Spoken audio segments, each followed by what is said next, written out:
الحمد لله رب العالمين وصلى الله وسلم على نبينا محمد وعلى آله وصحبه ومن تبعهم بإحسان إلى يوم الدين وسلم تسليما كثيرا أما بعد. We praise Allah Tabaraka wa Ta'ala and we ask Allah to exalt the mention, grant peace and send His salutations and blessings upon the Prophet Muhammad alayhi salatu wassalam, upon his companions, his wives and all those who follow them on their path of righteousness until the end of time. Some things never change. Some things never change. It is a fact that has been proven times and times again historically. Attempting to change that which is meant to be unchangeable is, least to say, ludicrous. Trying to change that which is unchangeable is ludicrous. It's like someone gets a glass of water and he somehow wants to make that water juice. Okay? By merely wishing. And you cannot make this water juice. You can add different things and you can play around with it, but you can't change water to juice. If you see someone sitting there, I'm looking at the cup, say, what are you doing?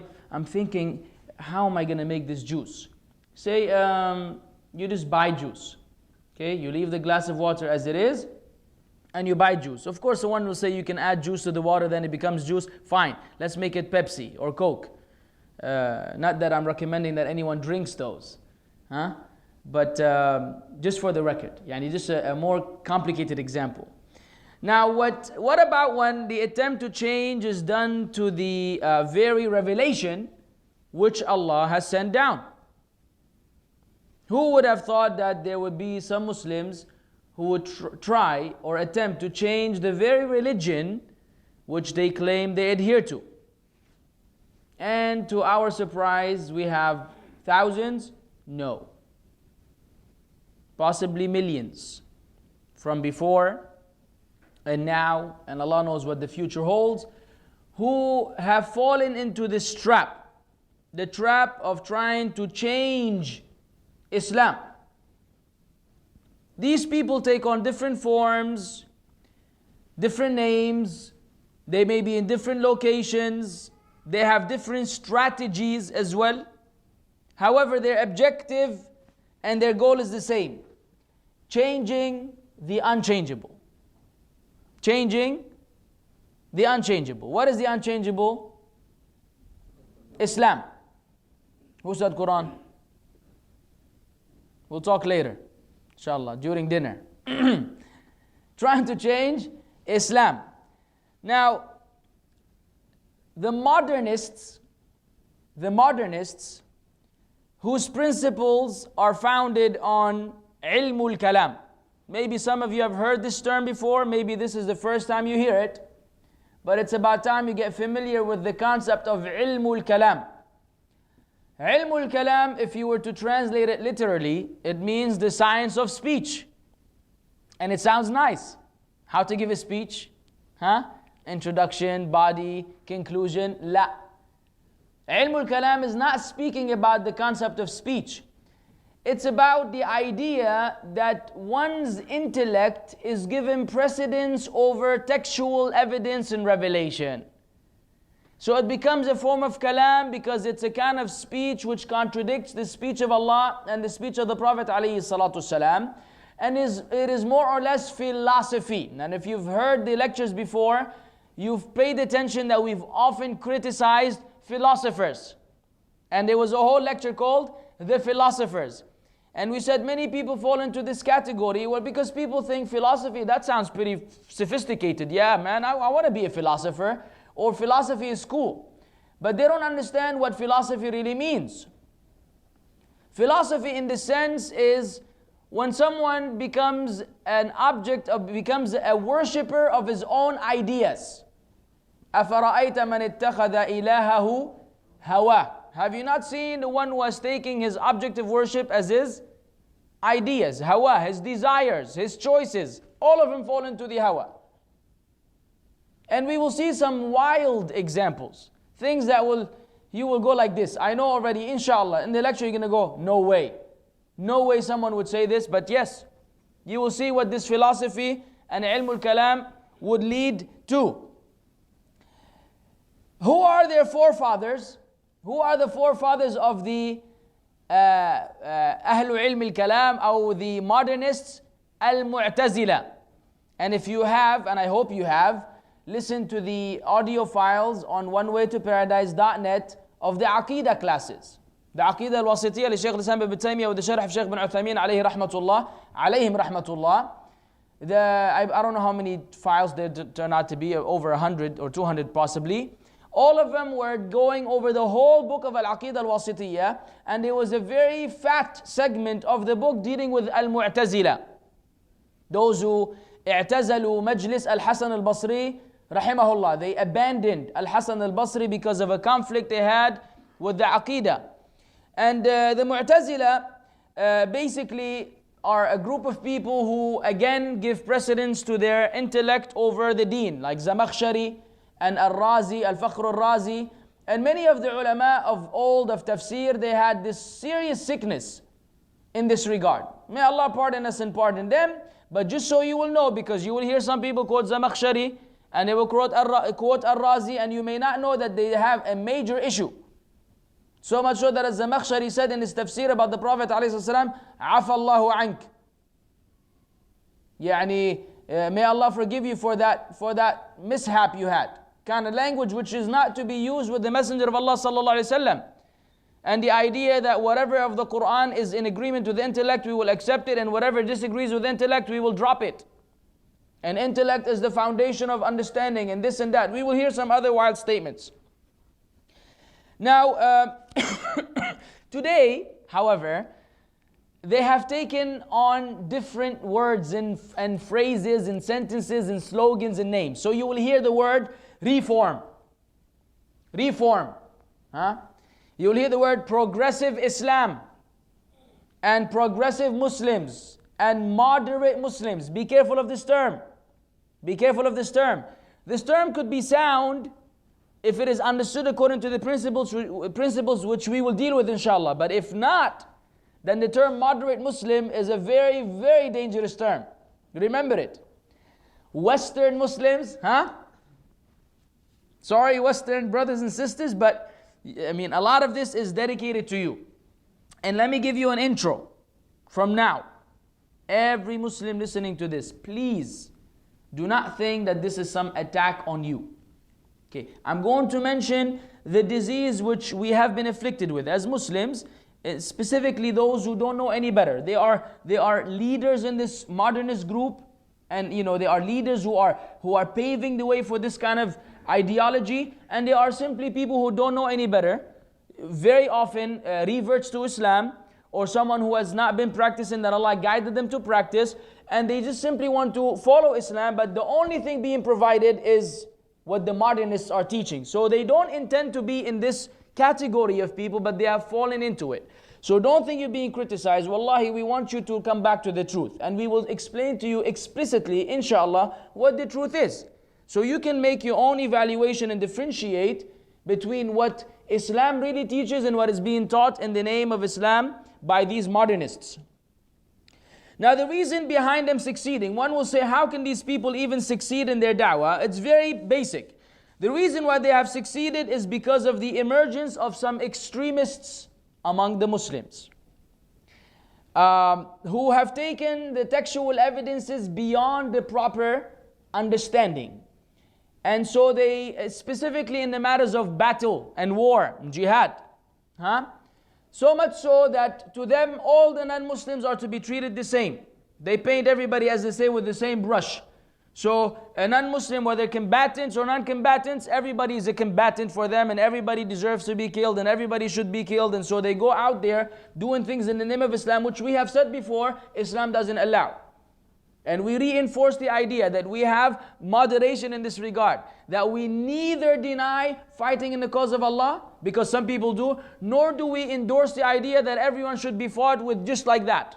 There are rules and guidelines by which we understand this concept and we follow it, and we have scholars who pave the way. Not every Tom, Dick and Harry can deal with these issues, as we see in this day and time. So when these extremists came about and they started killing everybody in the name of Islam and showing this kind of bad image of Islam, so much so that the Westerners became scared of Islam and the Muslims. This paved the way for the modernists to come and say, no, no, no, take it easy. Islam is not like that. So then you started hearing peace, peace, everything now. Peace and Islam became synonymous, even though Islam means submission, does not necessarily mean peace. Number one. Number two, everything became just the way you like it. So it almost became like, oh, Westerner, non-Muslim Westerner, how would you like Islam to be? What part of it do you not like? I will change it for you. Okay, you don't like this one? No problem. Shh. Put it in the drawer, close the drawer, gone. Next, this one I don't like either. Okay, we'll change that one. So they gave him, and now who are you learning from? Who's the one who's directing them? The people who live the wildest lives on earth. I mean, what am I going to say? Hollywood? London? What kind of lifestyle? Drugs? Women? Dunya. Had we been in the jungles, it would have been a better life with the primitives, the primitive people. But we're dealing about the wildest people on earth. They're telling the Muslims what they need to add and what they need to delete. So if you give them the chance to do this, you're going to wind up with anything but Islam. You can call it Christianity, as Christianity is today. You can call it Judaism, Hinduism, whatever. But it is certainly, most definitely, not Islam. So they came with this and they tried to appeal to the Muslim, to the Westerners, and specifically the Western media. Sadly, these people hold some of the highest positions in Muslim organizations and centers.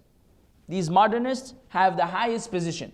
Very often because they got some Western education and they have some degrees, doctor, muhandis, engineer, batikha, big title like this, put them in the front. Now these people, they hold high positions, and guess what? They are loved by the Western governments. They love them so much, and they endorse them, and they give them money, fulus, build centers for them, and I've seen this firsthand with these eyes. You will not believe what kind of money they will get to build huge Islamic centers. You say, what in the world is this Islamic center doing in the middle of Los Angeles? But they get this money. Why? Because they save the governments the trouble of eradicating the values of Islam from Muslims. They suffice them, say, don't worry, what do you want to? You want that change to come about? You're afraid of these people living amongst you being extreme? We will take care of them for you. Give us fulus, give us positions, give us a nice fancy place to bring the people, and then they bring the people, then they start the brainwashing process. Next thing you know, the people that come out there have nothing to do with Islam, and they come up with all these new values which are against the deen, the core of the deen. And khalas, they become sheep, and they just follow the shepherd. So it's a very sick game, that has been going on for some time. And if I will share with you some incident. In fact, let me just tell you right now. I will never forget this, inshallah. I have to say inshallah because you may forget. We're very used to saying, I will never forget. No, you may forget. I will never forget, inshallah, back when I lived in that country, the States, the article which I read in an Islamic, was it weekly, bi-weekly, monthly magazine? I don't remember. I think it's called Islam in Focus. Subhanallah, I've been trying to remember the name of the magazine for 2 days. I just remembered it now. Allahu Akbar. I believe it was called Islam in Focus. And I was in that early stage of Allah guiding me to Islam, and I'm all happy with Islam and everything. It's like somebody giving you a big prize. You see what I'm saying? It's like this new toy. And then I read this outlandish article, which made me go crazy. Within the limits of Islam. The only way I was able to express myself is in that Friday sermon which I gave. I think people afterwards maybe thought that I should never give a khutbah again, because I wasn't the happiest guy. Look at this guy, man. One of these Islamic heads of, whether I don't remember whether it was ISNA or ICNA.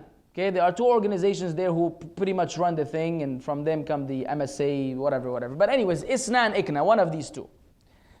This guy said in his article, we are no longer, now listen now, if you want to know what modern Islam is, just so you will know what kind of message you will get. We are no longer living in the dark ages. What are the dark ages? The time of the Prophet ﷺ. We're no longer living in the dark ages. Then he went on to say, I do not mind if a Christian priest or a Jewish rabbi will come to the masjid and address my audience. Huh?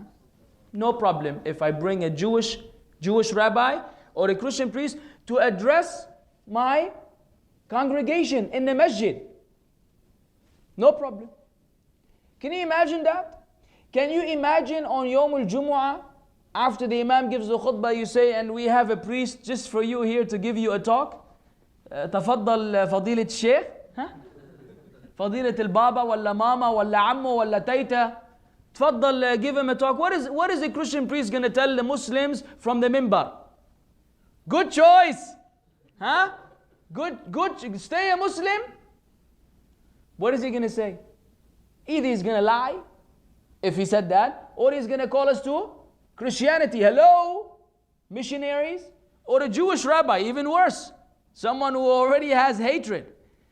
And then you know how he justified it? How did he justify it? He said, the reason why he wouldn't mind, he says, because he is 100% sure that they do not want to convert us, and they can rest assured that we don't want to convert them. Now, the Jews and the Christians no longer want, look, either you believe him or you believe Allah. What does Allah say? وَلَن تَرْضَى عَنْكَ الْيَهُودُ وَلَا النَّصَارَى حَتَّى تَتَّبِعَ مِلَّتَهُمْ. Never ever will the Jews and the Christians be pleased with you until you follow their millah. You follow them completely, you enter into their millah. Not just their deen, their millah. So Allah says they will never be pleased with you until you follow their religion. He tells you, oh no, we trust them, they don't want to convert us. Subhanallah. And we don't want to convert them. You don't want to give them da'wah? Then what? What do you want to do? Just pat them on the back? So, the way you're going to Jahannam, enjoy it? La. You know why he doesn't want to convert them? Because these are the same people who published a flyer, which I read, that said that the Jews and the Christians are not kuffar.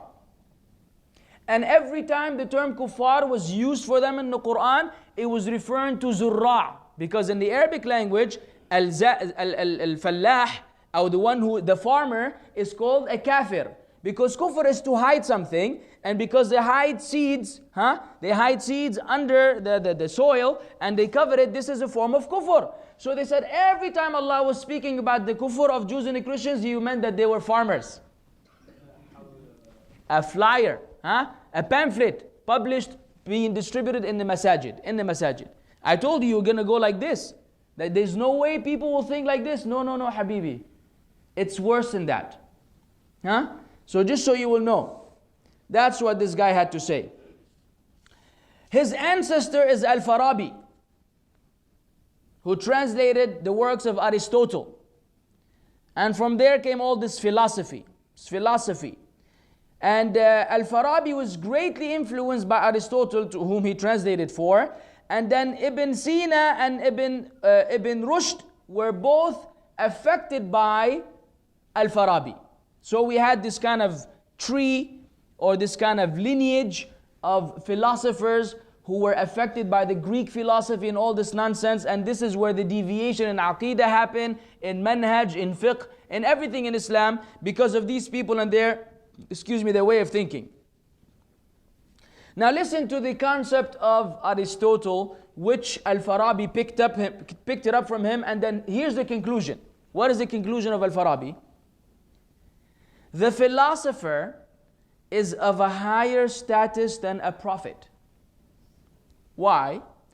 Since the philosopher understands issues by means of reason and contemplation, while the prophet understands them by means of imagination, which in their view is inferior to logic.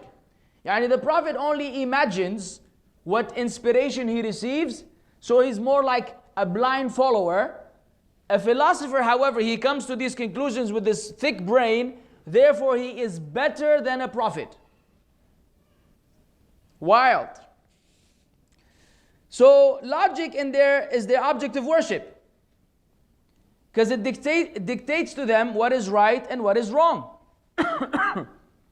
Now historically, this movement became prevalent in the church. The modernists actually began in the church. When the church had these teachings of theirs, which were pretty much man-made, and they started to conflict with science. So the Christians went to this very difficult era when science would say the earth is round and the Bible said it's flat.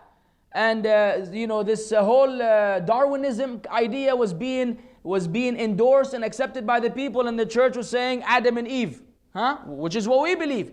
So they had this major conflict between science and religion, where you either had to choose religion and ignore science, but they couldn't do that, or you had to ignore science and reject religion, and they couldn't do that either. So they said, let's bring a relation between the two, wherein we say that every time has its own way of understanding things. And then the idea started to develop among the modernists in the Christian church and in Judaism, until they changed much of their teachings, and you see the consequence of that today.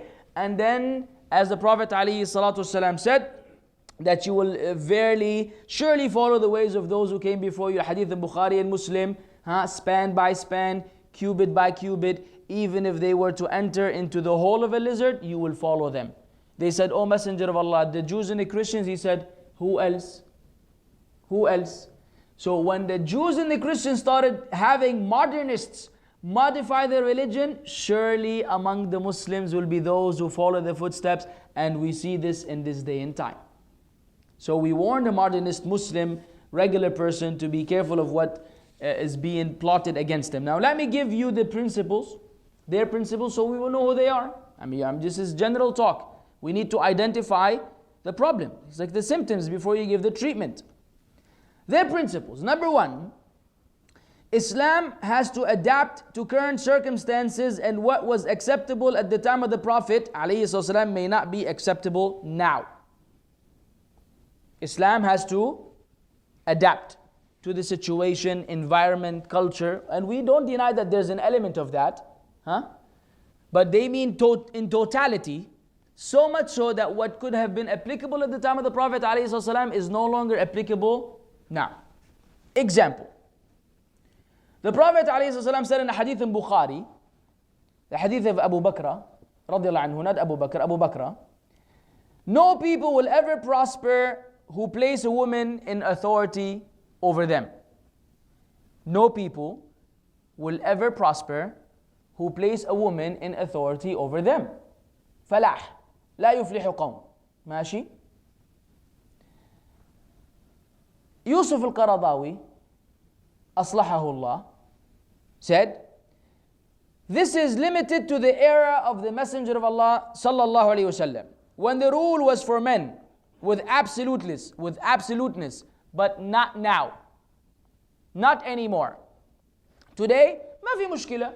Bring some lady, make her the queen of the whole people, and things will go perfectly fine. Evidence. Margaret Thatcher, whatever her name is, they will cite for you some names. The Balqis, they will cite for you some names. These are people who had a lady in charge of them, and they prospered. So you say, you start, scratching heads. Oh yeah, that's true. What's wrong? Well, you know what? We need to take a time out and find out, what does falah mean? In a country where the rape rate is going high, and alcoholism is spreading, and the criminal behavior is prevalent among the people, and they're going down into the hole.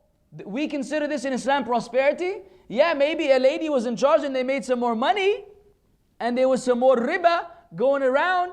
Do we define prosperity in Islam in this fashion? La. Prosperity is when the people are fearing Allah Azza wa Jal. So these fools look at the examples of some ladies who ruled the world, and they fail to understand what the Prophet ﷺ meant. So they say, well, the guy, not this guy, another guy, he said there's no way the Prophet said that ﷺ. And this Abu Bakr is da'if. In Bukhari, he doesn't even know what he's talking about. He said da'if. None of the ulama ever said he's da'if. He made him da'if, that his hadith is not authentic. Then he said, how could the Prophet say that when we see the opposite in our lives? So, the hadith, you don't like it, put it away. Just like that. And give it some weird interpretation. But had they understood Islam and understood what the word falah meant, they would have understood what the Prophet ﷺ meant. The falah in the ultimate sense. Otherwise, a lady can run a business and they can make money. But it does not mean that they have attained falah in the sight of Allah Azza wa Jal. Hayya ala al-falah. It doesn't mean you make more money. It doesn't mean you have more business. These people just don't understand the basics. We ask Allah to guide us and guide them. A second example is polygamy, or we said is actually correct. The correct way to say it is polygyny. Remember, if you remember, polygamy is men having more than one wife, wife having more than one husband. Polygyny, however, is only a man having more than one wife.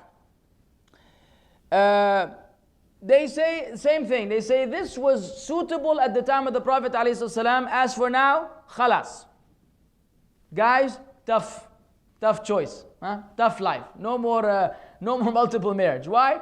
Wallah, back then, people were dying in war, and all these men were gone, and these women needed someone to look after them. This is not the situation now. We've got plenty of money and plenty of things going around. So polygyny is again excluded from the deen of Islam. Of course, because in the Westerners it doesn't look good. I mean, come on, how are you going to tell men that I have two wives?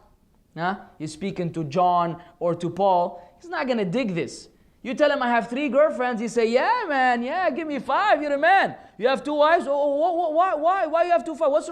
What's wrong with you? You sick-minded person, you have 3 girlfriends, that's fine with you. Having 2 wives is a problem? At least I went to both of their parents and everybody knows I'm married now. You doing this behind your wife's back. You cheater. But brainwashing. People's fitrah has been distorted so much so that having a girlfriend, this guy is, he understands. He knows how to pick up ladies. But he gets 2 wives, you become a criminal. In the Western world, if they catch you with a second wife, you go to prison. But if they catch you with a girlfriend, nothing. Now the police will give you a pat on the back, say, when you're done, call me. Animals amongst each other. Beard. Hello. Welcome, beard. The beard, they say this was, the fashion back then. The fashion back then at the time, they didn't have razors and Gillette with, 4 razors and blades. They didn't have the hallag, which we have now, who would go like this with his mouth. And I remember I told you with this thread to pick out these little hairs, with this nonsense stuff that they've come up with, these womanish, behavior. Back then they needed a beard because, they were living in the desert, and it protected the face from sun. All kinds of lame excuses. As the beard now, you don't look nice, man. How are you gonna be married with a beard and just say shave? You look unclean. You look this and that.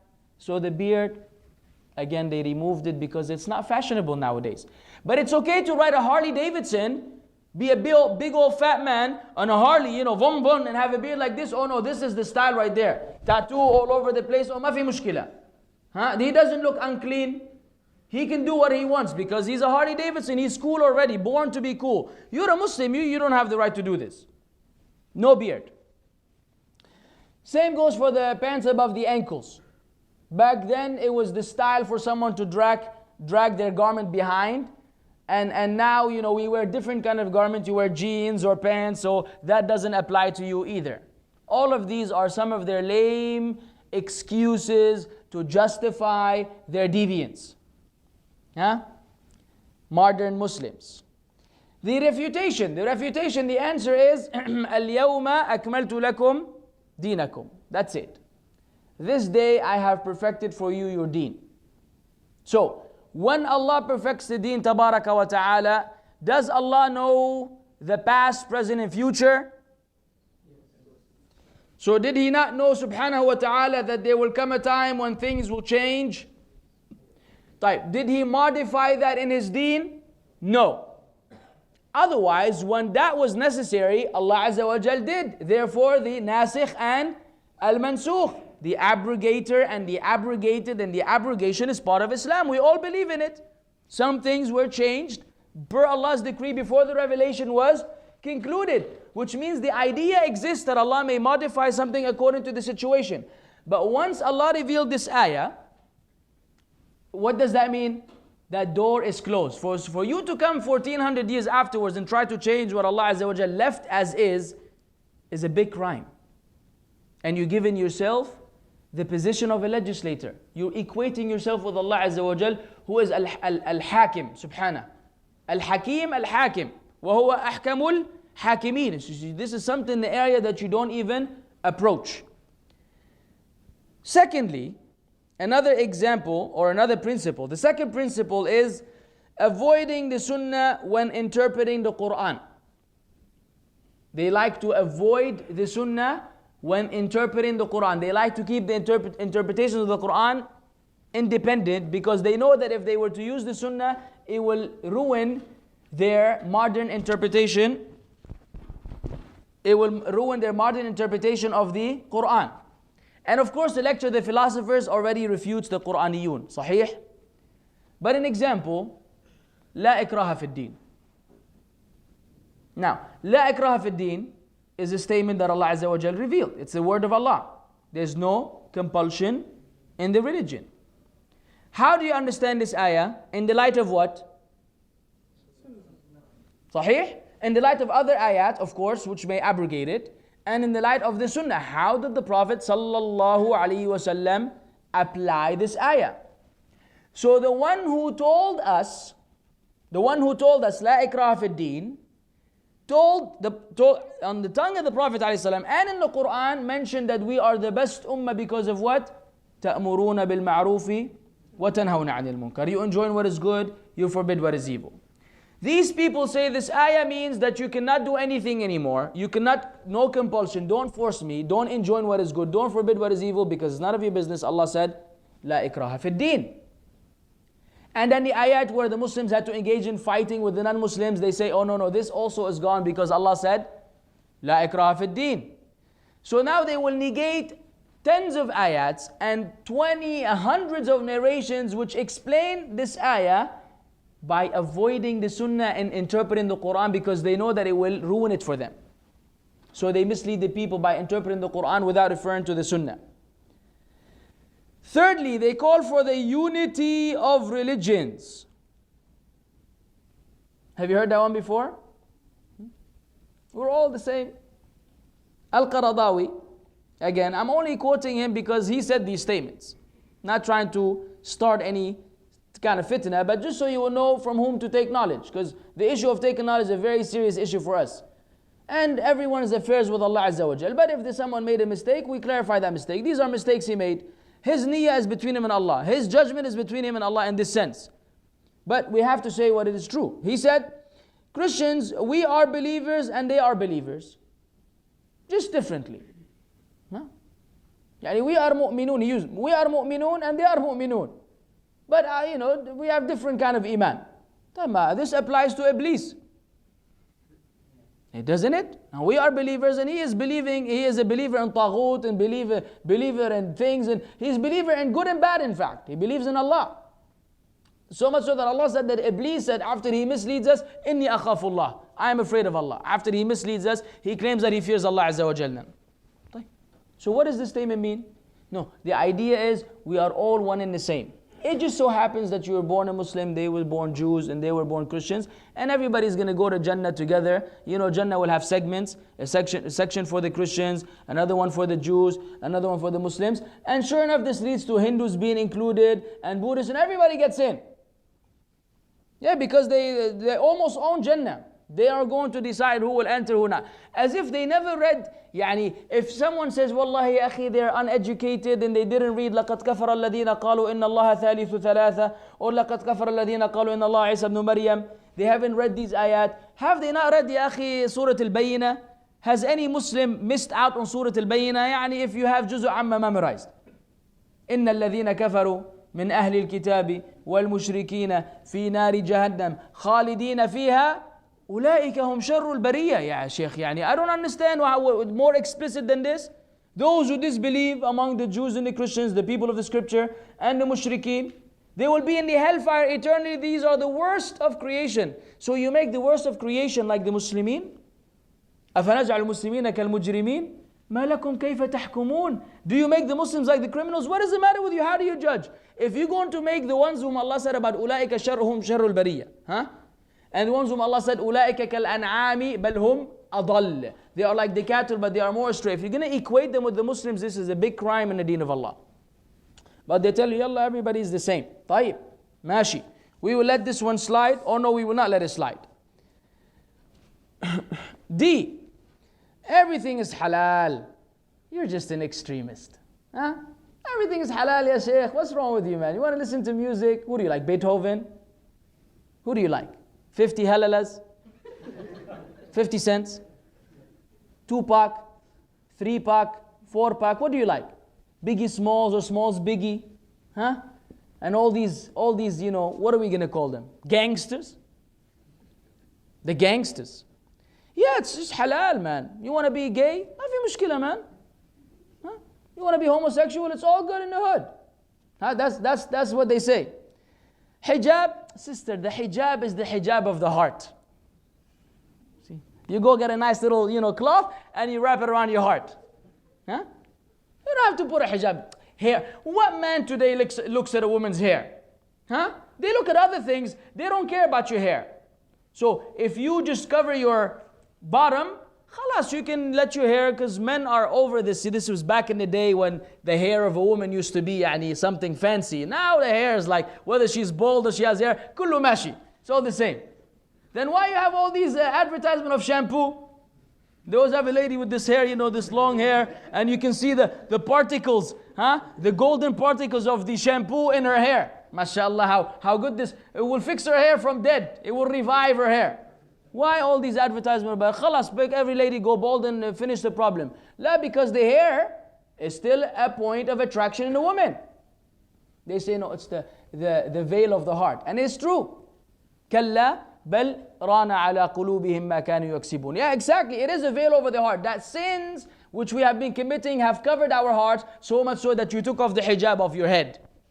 Yeah, your heart has been veiled, sadly, not with the veil of Allah Azza wa Jal, but the veil of sins, which prevented you from putting on the hijab. There's no way on earth, wallahi, that you're a true believer and you dare to walk in the street with your beauty being exposed. No way. You have some iman, jazakillahu khairan, but don't think that you're a true believer until you're covered from top to bottom. Unless you follow the position that showing the face is allowed and showing the hands, ma fi mushkila. If this is what you believe, alhamdulillah rabbil alameen, no one can say a word because it's a valid position. But anything beyond that, no way. Because iman in your heart will force you to become shy. If a man is modest, a man, you don't feel comfortable if you're wearing some tight pants. For example, I hope we feel this way. Huh? Those who go scuba diving, for example, you know, you wear these weird, you know, wetsuit, and it's very tight. Even a man is shy to be wearing this thing just like that. You just want to wear something on top of it just to cover your aura. So if a man is like this, then what about a woman whose whole body is a aura? Whose whole body is a aura? Where's the iman? Where's the haya? So if the haya is gone, I mean, people do wondrous things.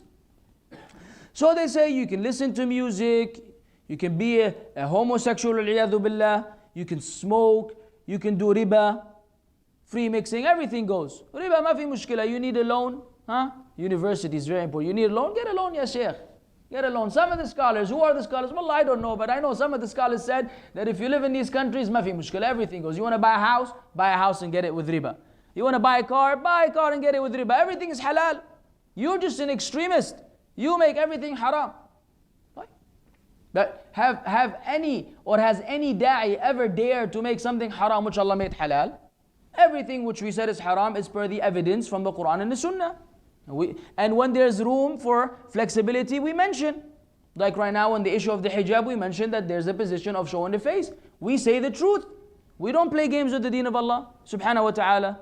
Once something is haram, it's haram. Can't play with it, can't change it. Fourthly, A, B, C, D. Fifthly, call to nationalism. They call to nationalism.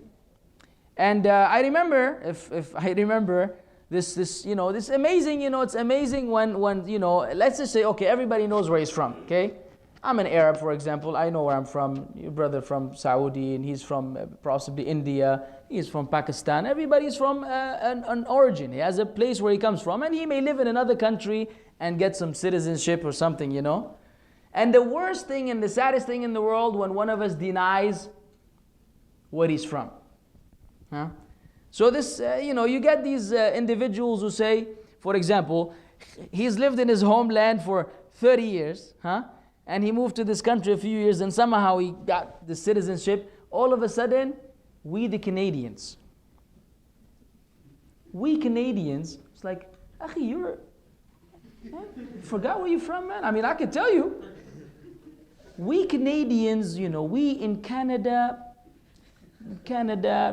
we Americans, and you look at him and say, Subhanallah al-Azim.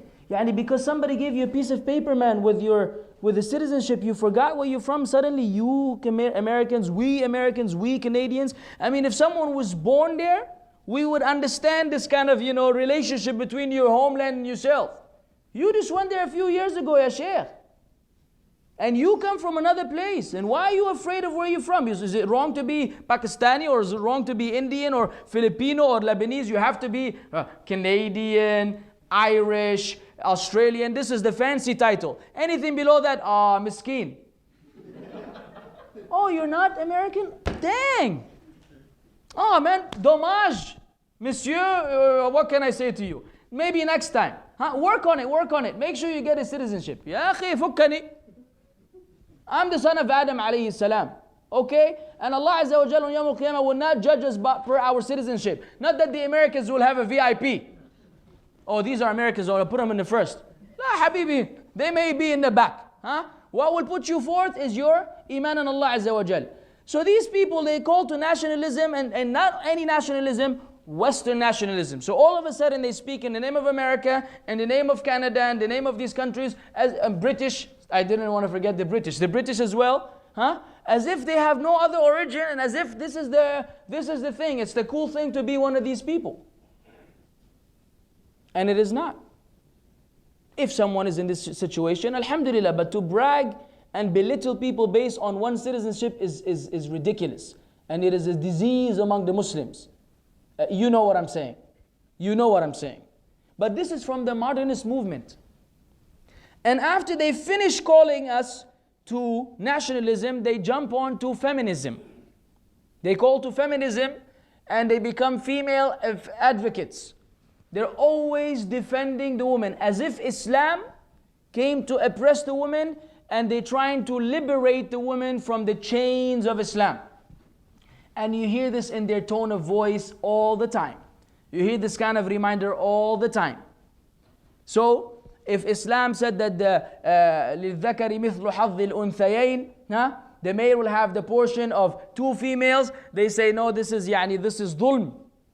And as some of them suggested that, had the Prophet ﷺ, been alive now, he would have changed the law of inheritance.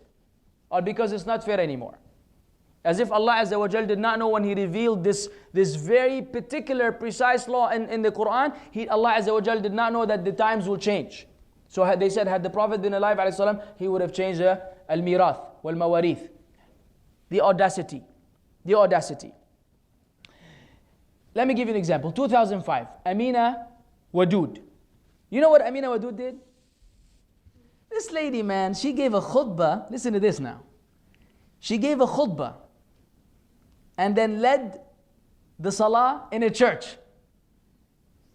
I don't understand this equation. You're in a church preaching Islam, and then you lead the people in salah. A lady led the people in salah to a mixed gathering. Men and women were standing next to each other. The epitome of khushu'. Just in case you don't know what khushu', according to them, this is the time of khushu' when the male is praying next to a female. It turned out, of course, after people went crazy, like what is up with this lady? It turned out that she doesn't believe in parts of the Quran. Said this, cutting the hand of the thief, la ma'alish, with all due respect to the Quran, I don't believe in it. I don't agree with it. So now she started denying parts of the Quran. So what does Allah say? أَفَتُؤْمِنُونَ بِبَعْضِ الْكِتَابِ وَتَكْفُرُونَ بِبَعْضِ. Do you believe in part of the book and you disbelieve in another? Takfurun. You disbelieve in the other part? What is this? So these people actually, very often you will find them disbelieving in parts of the Quran. We don't declare this, kufr on them. But we're saying that very often they fall into this trap. So it turned out that she doesn't believe in much of the Quran and she wishes that these things can be changed. Sixthly, they deny the right to refute and criticize those who deserve it. They deny the right to refute and criticize those who deserve it. And please put a few lines under those who deserve it, because we agree with them in a sense that you don't refute and criticize those who do not deserve it. There are some people who are doing good but have errors, as we all do, and there's a particular way to deal with them. But there are some who are so dangerous to our deen that it's obligatory to expose them. But they don't want you to expose anyone. So listen to this now. One of these so-called Azhari English speakers, shuyukh, I'm not going to mention his name for whatever reason. I still haven't figured out why I don't want to mention his name, but I just don't feel like mentioning his name. But just so you will know what's being called for. This one of the Azhari, you know Azhar in Egypt, huh? Azhari, so-called shuyukh, English speaking, said, and any of these big scholars who like to talk about people who do not have the testicular fortitude. You may be saying, what in the world is testicular fortitude? I'm too ashamed to translate it. But it is a statement referring to them not being courageous. But it's actually lowly language, which we don't use. But instead of using that bad language, you use another bad language. Who don't have the testicular fortitude to speak to them in their face, they are cowards. Those so-called big shuyukh who talk about certain people but don't have the courage, let's give them a better wording, to speak to these people whom they're criticizing in their face, they are cowards. He said, you can speak about Hamza Yusuf all you want in your closet. Go to the man's face and say to him, I think you're Ahlul Bid'ah. Then he mentioned another guy with a similar suggestion. Okay? He is now concerned about Hamza Yusuf. Now, we've already mentioned that Hamza Yusuf is not someone whom we even consider among Ahl Sunnah for us to be worried about not mentioning his name. He's someone who is totally 100% immersed in Sufism and deviance and Ash'ariyah. Okay? And those who know, who have taken the time to watch his YouTube video, it's enough for you to see him with Habib al-Jifri. If you see this guy with Al-Habib al-Jifri, one of the biggest deviants in the Arab world today, together in a Sufi gathering where they're listening to some shi'r or some of their mawals or whatever that thing is, it's enough for you to know where this guy is. Aslahahu Allah wa hadah. So he's defending Hamza Yusuf, saying that, if you're speaking about Hamza Yusuf, and you don't have the courage to say it in his face, you're a coward. But what did he do? He did the same thing. He's sitting, saying this on YouTube. If you have a problem with the one who spoke about Hamza Yusuf, why did you not come to my face or to Milk Sheikh? Because he made fun of him. He said, Milk Sheikh. Now, when he said Milk Sheikh, he means one of two things. Either he thinks I'm Milk Sheikh because many people do so. Many people think that Milk Sheikh is me, or the Milk Sheikh channel is my channel, and the correction is being clarified now. No. Even though I know him, and he's someone, Zallah Khair, who strives to propagate the Sunnah, and he re-uploads the videos, and he cuts them into segments that are relevant to the people, and he's doing his thing. Jazahullahu khairan. So when he said Milk Sheikh, either he thought I was Milk Sheikh, therefore he's referring to me, or he's referring to Milk Sheikh. It doesn't matter, and it doesn't concern me. But he's saying that we don't have the courage to say this to their face, but he didn't have the courage to say it in our face. Why did you not come to Jeddah or go to Milk Sheikh in England and say to his face that he's a coward? So what he criticizes of, he's doing at that moment while he's saying this on the YouTube channel. But it's not that disturbed me. That is okay. We'll let it slide.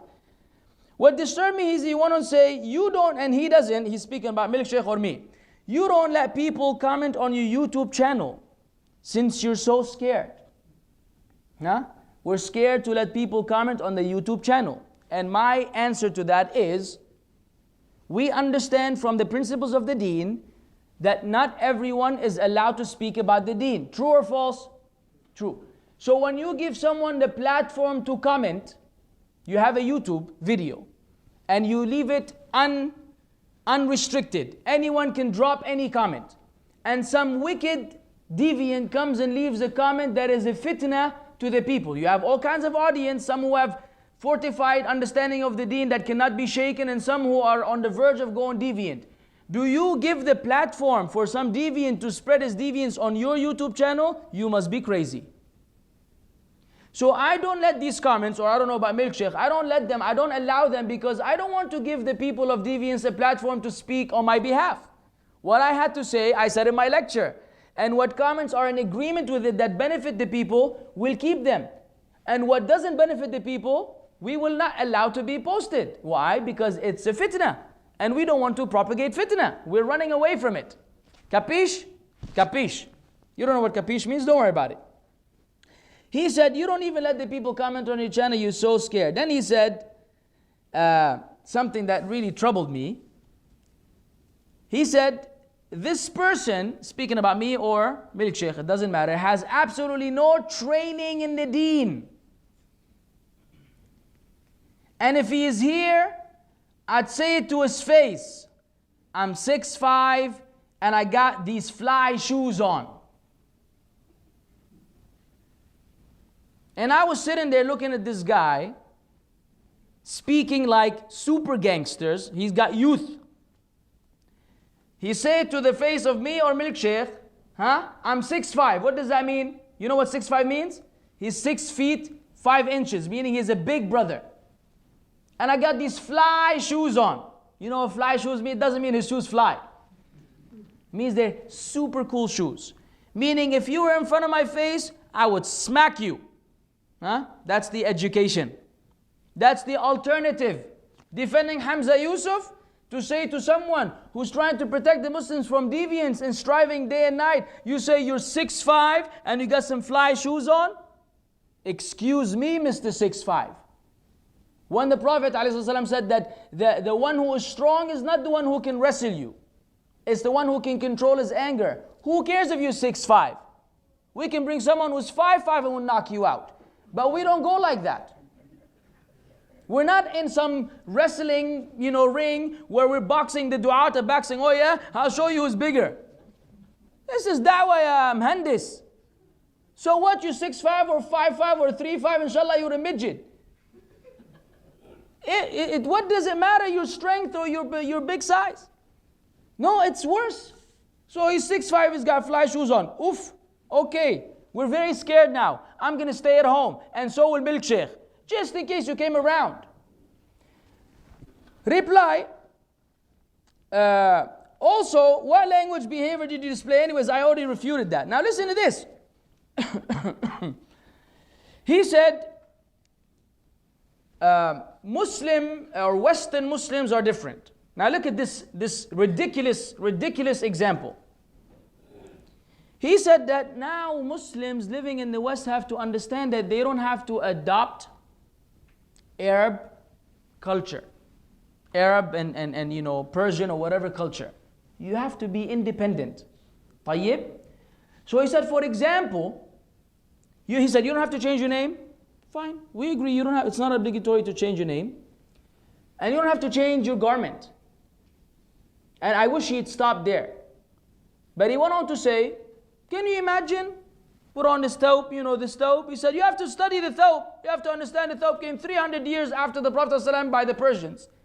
He said, the thawb is that if I go to this thawb to my homeboys, my homeboys in the neighborhood, and they tell me, who are you? I say, I'm Abdul Malik. I'm Abdul Malik. So they will look at me. They will look at me and say, I don't know anybody named Abdul Malik, but here's some candy. You know what that means? That when your name is Abdul Malik and you dress with a thawb, you look like a beggar.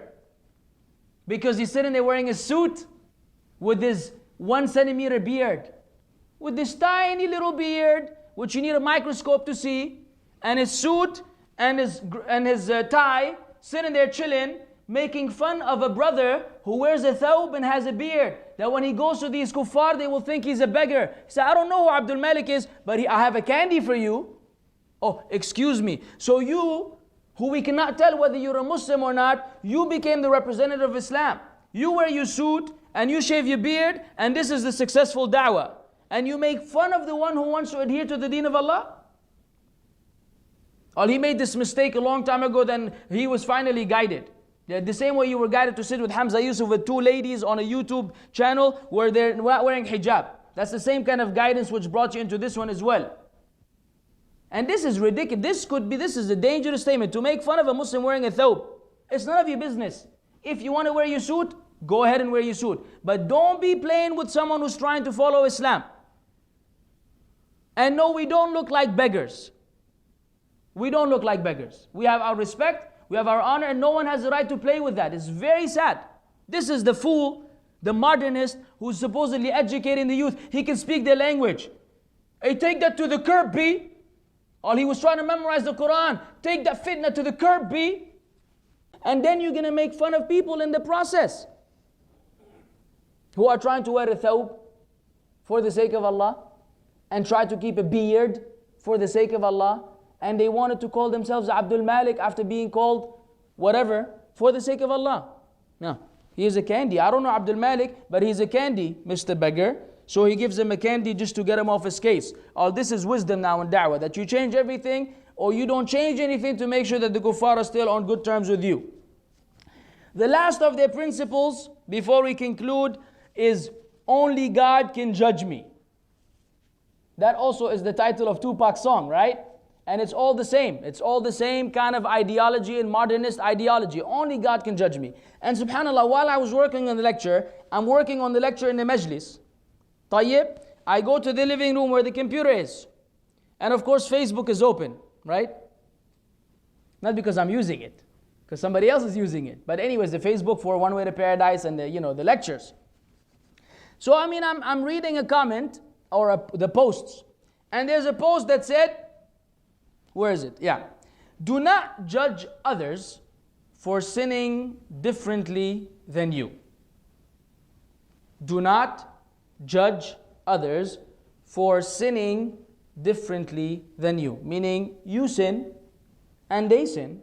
Therefore, don't judge anyone as long as you are sinning. You know where this from? You know where this idea is from? Who knows? Christianity.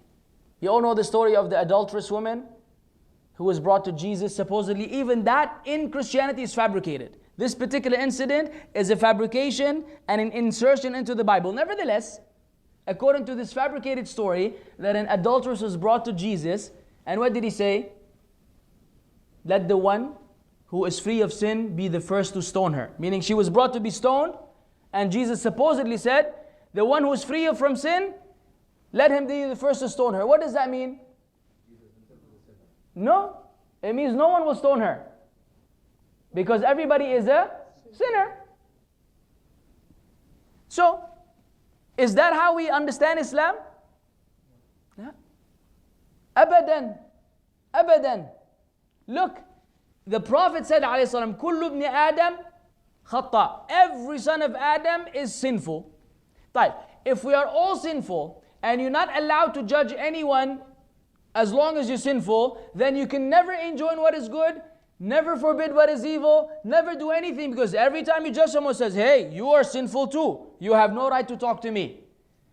So this is the same ideology, and if you read the comments that the people left on this post was, yeah, only God can and will judge me.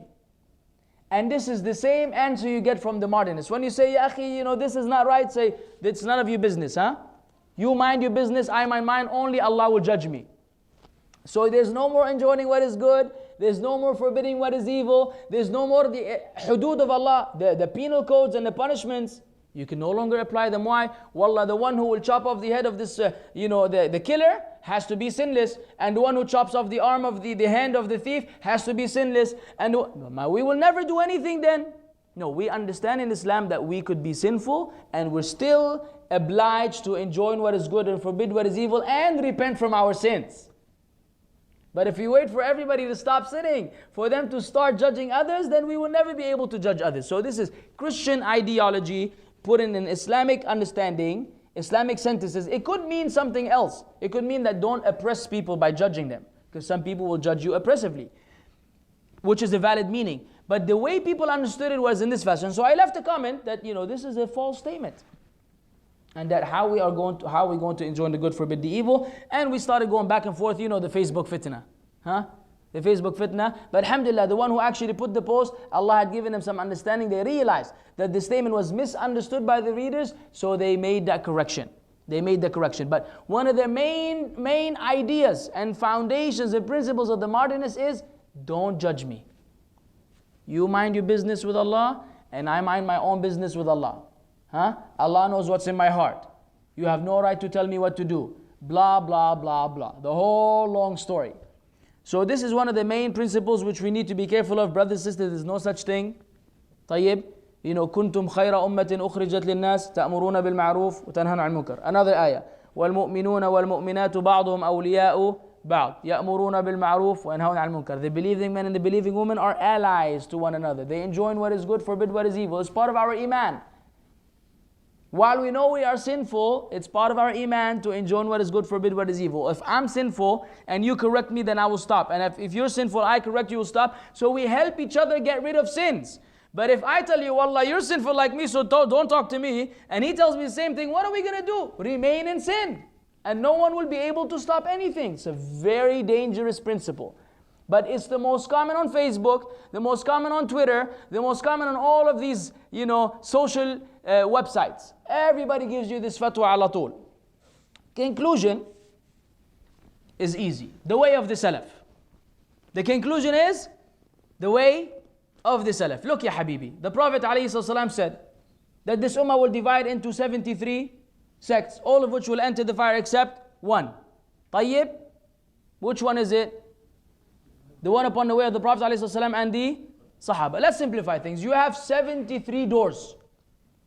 You go into a big hall which has 73 doors. And each one, as in other hadith, خَطَّ لَنَا رَسُولُ اللَّهِ صَلَّى اللَّهُ عَلَيْهِ وسلم خَطًّا صح? The Prophet ﷺ drew a line and he said, هَذَا صِرَاطُ اللَّهِ مُسْتَقِيمًا. This is the path of Allah which is straight. وَخَطَّ خُطُوطًا عَنْ يَمِينِهِ وَعَنْ شِمَالِهِ. Then he put lines on the right and the left. وَقَالَ هَذِهِ سُبُلٌ. These are other paths. على رأس كل منها شيطان يدعو إليه. On the head, on the top of each one of these paths, there's a shaitan calling you to himself. So understand this hadith and that hadith. 73 doors, each one has a very eloquent shaitan.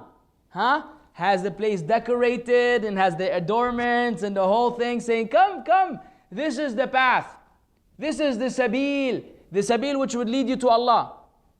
You know how difficult it is for us to choose the right place? I mean, you enter into this hall and you have 73 in front of you. Everyone is telling you, come, this way. But there's only one. Out of 73, there's only one that will actually take you to the straight path. And all the other ones will take you to Jahannam. Shaitan yad'u ilayh. فَمَنْ أَجَابَهُ. As the hadith mentions, alayhi sallam, whoever responds to him, he will cast him into the hellfire. One path, one door from which we should enter. Now, if Allah Azza wa Jal went to the extent of clarifying to the Muslims how to use the bathroom, the most detailed of matters, which you would think it's natural, the intimacy between a husband and wife. This is something on the fitrah. By natural disposition, men and women will know how, on their wedding night, they will know how to handle business. Yet, Allah revealed the most detailed of matters regarding intimacy. What is okay, what is not, all kinds of details. Matters of bathroom, revealed in detail. Matters of eating and drinking, revealed in detail. Visitation, revealed in detail. Do you think Allah Azza wa Jalla will mention all this and leave the path, the ultimate truth which will lead us to the straight path? La wallah. Allah who clarified the minute The tiny little details will surely clarify the major important thing, which is the hadith of the Prophet ﷺ and the ayah in the Quran, that we must follow Islam according to the understanding of the early generations. Why? Because you saw and you heard tonight what contradicts what they had. If they heard the things we are saying now, Allah knows what they will do. They would not believe that they would ever come Muslims who will say the things which we heard this night. And I only gave you some of many. What is the solution for every Muslim? Stop and realize how critical it is for you to make that decision. Realize how important for you to find that gate, that door before you die. And remember that it's not easy. It's not like you enter into the hole and there's only one, so you can just keep moving. La, there are 72 other ones telling you this way, this way. The modernists are here, and the Quran is here, and the rationalists are here, and the Sufis are here. Everybody's telling you come this way. Political people are here. You have to know where to go. You have to take the time to know where to go. And the beautiful thing is Allah made it too clear and too obvious for any one of us to say, Wallah, I didn't know. Clear, simple. Islam as per the understanding of the Sahaba. So we ask the Sahaba, do we have the biographies of the Sahaba? Do we have their statements? Do we have their tafsir of the Quran? Do they have their commentary and hadith? Everything. We asked them, how did you understand these matters? Did you understand that a woman can ever lead people in salah? What is the answer? No, drop it. Did you understand that, drinking is halal? No. Listening to music is halal? No. Everything which I mentioned as examples, you will find that the Sahaba were in agreement about the prohibition or the permissibility of certain things. So we go, span by span, cubit by cubit. Even if they were to enter the hole of a lizard, we will enter it with them. Because we know that salvation lies within. So be careful, my Muslim brothers and sisters, specifically in the West, specifically in Britain, in England, in Australia, in Canada, in America. It's a very, very strong movement. And they run most of the centers and most of the organizations and most of the masajid. I had to deal with these people myself. I remember that so-called Imam of the masjid who couldn't recite the Fatiha. When I once suggested, I said, Akhi, Barakallah feek, Allah decreed that I know the Fatiha better than you. Not that anyone's special, but I know. And these are times when you have to speak the truth. He doesn't know how to recite the Fatiha. And according to the ulama, if one who does not know how to recite the Fatiha is leading someone who knows how to recite it, the salah of the one following him is invalid, is void. Because you're more qualified than him. And the Prophet ﷺ said, Ya ummun nas aqra'uhum li kitabillah. The people are to be led in salah by the one who reads the Quran the best. So I told him, is it okay if I lead the salah? Wallahi al-Azim, he said, you're a terrorist. You're a terrorist, I'm going to call the police. I said, yeah, akhi, take it easy. Wallah, when he ran back to the office and I had to go chase after him, I said, khalas, I don't want to lead the salah. You lead the salah, I'll go to another masjid. That's all I said. I said, just let me lead the salah. Ala tul, he said, I'm going to call the police and say that you're a terrorist.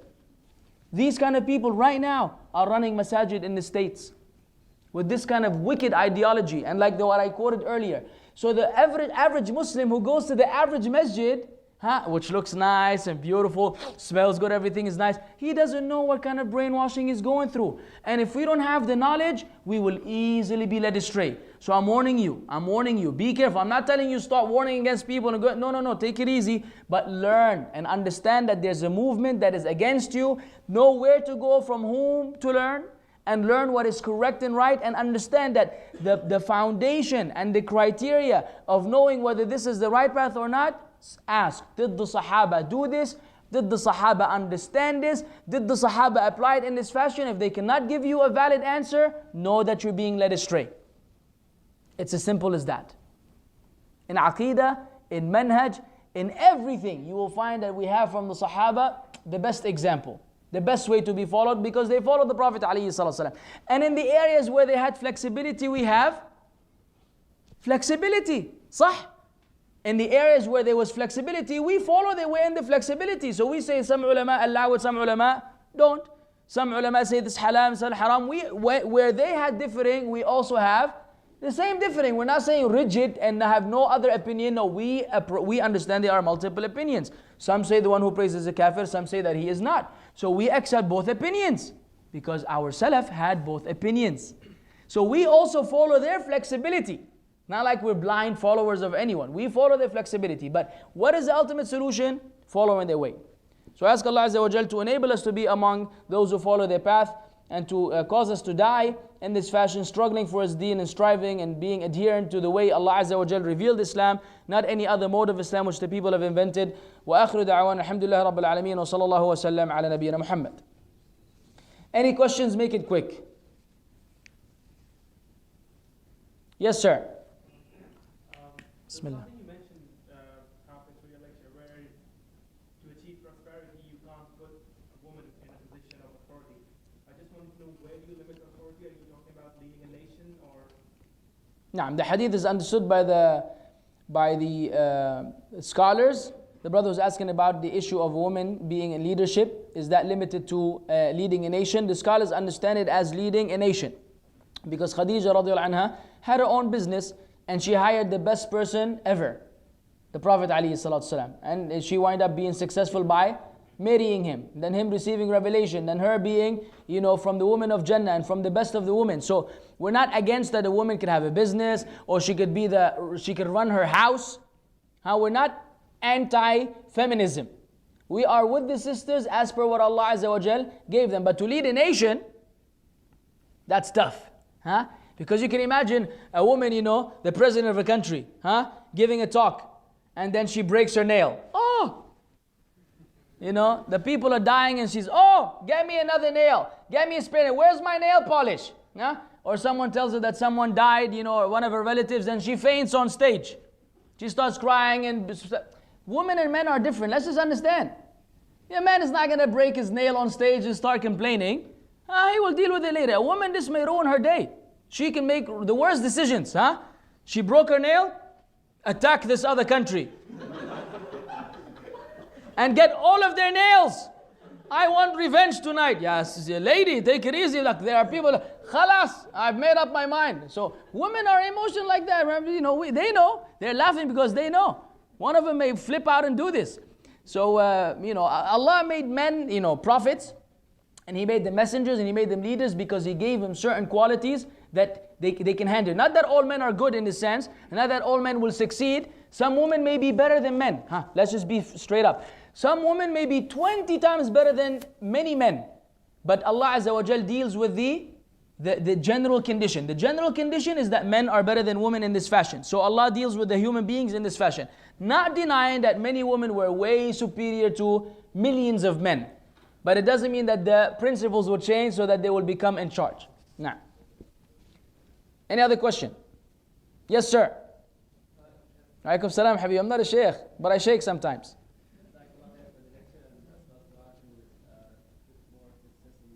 Barakallah feek. Just one question regarding the hadith of the 73 sects. Naam. First thing is that I would like to clarify, is the hadith authentic or no? That's the first point. And the second point is that the other sects that are mentioned, are they people who are kuffar such that their entering to hellfire is forever, or are they have some deviance but they might go into heaven eventually? Good question. The brother was asking whether the hadith is authentic or not, the hadith of the 73 sects. And then he was further asking whether the other sects are considered to be kuffar, therefore entering Jahannam.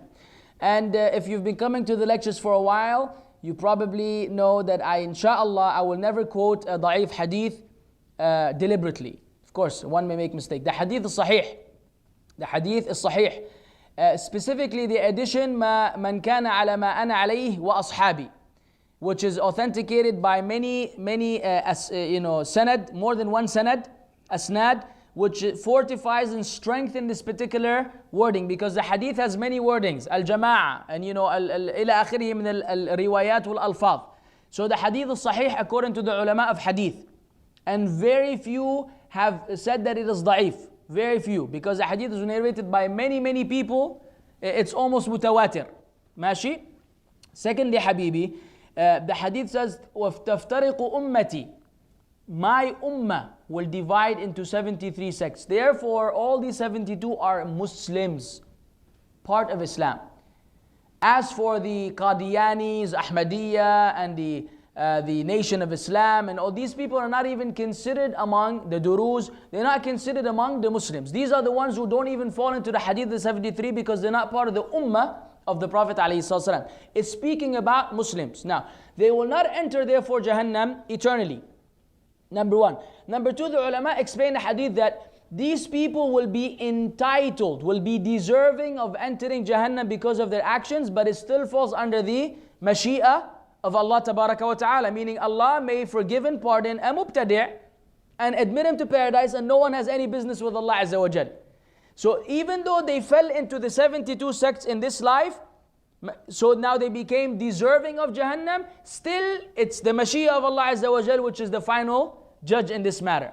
But now to us, we don't know what Allah will decide regarding them in the dunya, so we treat in the akhirah, so we treat them by the principles of the dunya. By the principles of the dunya, if they don't follow the way of the righteous predecessors, they're off the path and they're heading to Jahannam. Unless Allah guides them, or unless Allah decides to forgive them on Yawm al-Qiyamah. But that is not our business. But these are part of the ummah of the Prophet ﷺ. Now, and that one group, akhi, does not have to have a specific name or a specific website. Just in case, because some people will say, no, we, only we. Would you like to join us? Say no. Say, okay, then you're from the 72. And who are you, Mhandis, Ashan? What kind of authority do you have? Did you ask me about my aqidah? My aqidah is like the way of the Salaf, and my manhaj is like their manhaj, and everything is like them. So, how did you exclude me? Wallahi, until you join and subscribe to our website, you're not going to go to Jannah. That's your business then. So be careful of these people who think that it's some exclusivity, as if they have a special exclusivity, and everybody else is basically denied of admittance because they fail to join their website and subscribe to their channel. No such thing. It could be any Muslim, anywhere in the world. He calls himself Allah knows what. As long as he follows the way and the manhaj of the Salaf, then he's on the right path and he is entitled to be among the saved sect, inshallah. Now, yes sir. Waalaikum salam. Since we know that modernization is going on at a very fast pace, what is our part in it? There are many organizations growing up every single day, which is called towards Sheikh Lidan or whatever that. Yeah, they go forward, we go backward. In what sense? They call towards more modernism and we call towards more Salafism. Yeah, more adherence to the old. That is the way to revive the ummah. There's no other way to revive the ummah. Nothing. Imam Malik rahimahullah said it in the wisest way possible. Nothing will rectify the latter part of this ummah except that which rectified the first. So while they call to change in the deen, we call to sticking to the deen. They say change, we say don't change. They say take it easy, we say no, stay firm. They say this is halal, we say this is haram. And we will remain at each other's necks. But we have been given a special prophecy and a title from the Prophet ﷺ as being those who are strangers, meaning those people who are standing against this kind of wave. They are strangers, and that they will remain ظاهرين على الحق لا يضرهم من خالفهم أو خذلهم. They will remain upright and standing and right there in front of the people upon the truth. They will not be harmed by those who oppose them or go against them or leave them alone and avoid them. So we have been already promised that if we continue to make this effort, which is fight this modernism, that we will remain on top. So we have a very good advantage. All we have to do is hang in there. Hang in there and keep working and keep striving. And Allah Azza wa Jal promised already, وَإِنَّ جُنْدَنَا لَهُمُ الْغَالِبُونَ. And our soldiers will be the ones who are victorious. Khalas, this is the promise of Allah. إِن تَنْصُرُوا اللَّهَ يَنْصُرُكُمْ وَيُثَبِّتْ أَقْدَامَكُمْ. If you aid the deen of Allah, Allah shall aid you. And if Allah aids us, who's going to stop us? Nobody.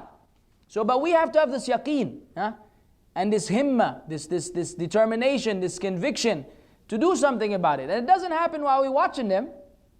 It doesn't happen when we avoid saying things we have to avoid, or we avoid saying things we have to say because they say, wallah, it's not politically correct, but you're mentioning this person, mention that person. At this point, we don't care because the deen is at stake. The security of Islam is at stake. So we have to say whatever it is, even if they don't like it. But we hope they like it. Inshallah, maybe they'll change their mind and be nice. Yes, sir. Something to abandon miswak. They say that in the old times they did not have plastic brushes, so they used miswak from the tree. Now we have brushes, automatic ones, and then so we should abandon miswak. Use brush before every salah, and abandoning the miswak. That's the old way. They had trees. They used to break them. And طيب. So basically the idea is when a new thing comes, you drop the old thing. So they should throw their parents in the trash. Because they came about, and now the parents are old. And once the new things come, you have to get rid of the old. There shouldn't be any more bicycles. And there shouldn't be any more scooters. Anything, because now you have airplanes and rockets and submarines. So khalas, we put this stage, get rid of the old. This is nonsense. What is the relation between something new and something old, them coexisting? I mean, I'm speaking from a logical point of view. I haven't even given you Islamic evidence. Logical point of view, just so we can refute them on a logical basis. Never has there been a problem with old and new coexisting. You can have old things that remain alive until now, and you can add things, and you can do both simultaneously, logically. Islamically, Allah said in regards to the Prophet ﷺ said in regards to the siwak, أنها مطهرة للفم ومرضاة للرب subhanahu wa ta'ala. It is purifying for the mouth and pleasing to Allah. And that was only given to the what? The miswak, not the toothbrush. Not the toothbrush. Not denying that the toothbrush may play the same role and therefore it could be pleasing to Allah, because the idea is what? Cleansing the face or the teeth, I'm sorry. But still that title was given to the siwak. So the siwak will ever remain a sunnah of the Prophet ﷺ, and it will ever remain alive. And guess what? Allah still allows this tree to grow. And therefore it is still means for the Muslims to follow the sunnah. So the idea of them developing new things does not mean that you have to give up the old. Okay, tell them, okay, when all toothbrushes become electronic, you know, like they have them now, you just put on your mouth and it does all the work for you. So now a person who likes to do it himself is not allowed to do it anymore? Because now you have to get the one with the battery. And I like to do it myself. According to their principle, no, you cannot. Because everybody advanced to battery functioning toothbrush, then you should do the same thing. We say no, everybody, I like the old style, you like the new style. I like the siwak, you like the toothbrush. But the siwak has a religious value which the toothbrush does not have. Plus it's only 1 riyal. Wa alaikum salam. Speaking about organizations, you mentioned ISNA in the early part of the lecture.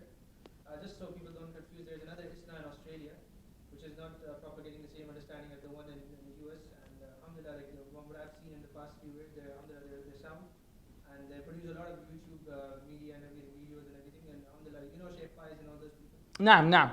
They're the ones who are actually, when you see their video, you usually see ISNA written underneath. So people should not confuse the one in US with it. Okay, so more power to the Australian ISNA.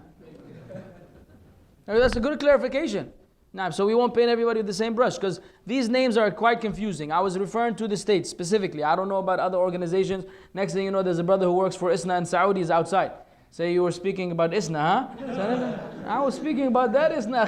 I'm okay with you here. Yeah, just in case somebody's a troublemaker. I'm 6'5". I got fly shoes. Yes, Akhi. There is a term called literists, and one Islamic thinker is called Tariq Ramadan. He mentioned that the Salafism interprets the religion by the literist way, or literally way. Like الظاهرية يعني؟ No, حرفيين. حرفيين. طيب مثل الظاهرية اللي يأخذون بظاهر الكلام والحرف يعني اللفظ، ولا ينظرون إلى المعاني والحكم من ورائه. صحيح؟ ولا قصدك شيء ثاني؟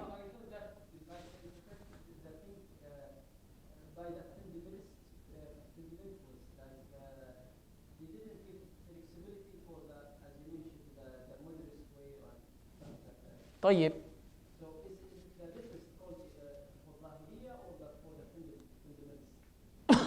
Fundamentalists. We are fundamentalists in a sense that, no, I'm a little confused, but let me give you what I understand and you to correct me if I'm wrong. طيب. The way of the righteous predecessors is primarily based on literalism. Meaning you take the words as the ulama say, مُرُّوهَا كَمَا جَاءَتْ وَعَلَى ظَاهِرِهَا. We take it face value as it was revealed, unless we have an evidence from the Quran and the Sunnah itself which guide us to interpreting that apparent text in another way. Otherwise, we stick to that. So in this sense, we become among those who take the literal meaning because we have to. Otherwise, the face of Allah will be denied, and the hands of Allah will be denied, and all of the sifat of Allah Azza wa Jal will be denied unless we follow the position of taking the words as they are. Now, when do the ulama go to the other option, which is giving something another interpretation, when the Quran and the Sunnah also force them to do so, because that meaning may negate the greatness of Allah Azza wa Jal or the majesty of Allah subhanahu wa ta'ala. So then they understood that in the light of those. So we could be that in a sense, but not as Ibn Hazm al-Zahiri. For example, al-Zahiriyya, they say, just so you'll understand, the Zahiriyya say, the Prophet ﷺ forbade that someone urinates in stagnant water. So they say, okay, the prohibition is about standing and urinating, but if you put urine in a cup and then you put it in the water, that's fine. Because the zahir of the hadith is that you do not do the urination yourself, but placing the urine in a cup and putting it does not act, so it's allowed now. So we say this is an extreme form of literalism, where you just take the literal word and you don't look at the hikmah behind the prohibition. Now that we don't have. But as for the other matters, yeah, the asl is that we take it as it is, unless there's a wisdom behind it, which the scholars understand, in which case we understand in the same way. Barakallah feek. Any other questions? People are starting to leave, meaning they're tired or they have work. خلاص؟ طيب جزاكم الله خيرا for your patience. السلام عليكم ورحمة الله وبركاته. سبحانك اللهم وبحمدك أشهد أن لا إله إلا أنت أستغفرك وأتوب إليك.